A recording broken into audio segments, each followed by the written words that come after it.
Good morning, fast forward na nga at nakarating na kami sa may Calayo Beach. Dahil birthday nga ng kapatid na bunso ng aking asawa, kaya dito gaganapin.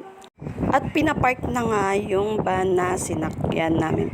Umalis nga kami ng mga around 3 a.m. at nakarating nga kami dyan ng mga around 8 a.m. At kung titingnan nyo nga, napakatahimik ng dagat at napakaganda. Buti na lang at walang ulan. At buti na lang hindi siya crowded kasi hindi naman siya summer season.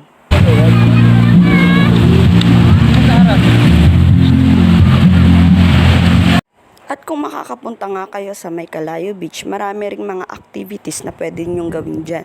Andyan yung pwede kayong magrenta ng banana boat at jet ski o kaya pwede rin kayo mag-island hopping.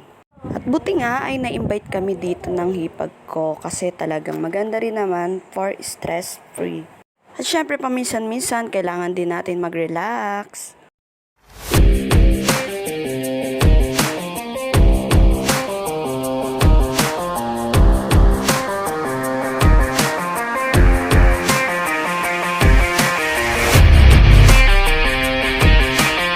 Like and follow.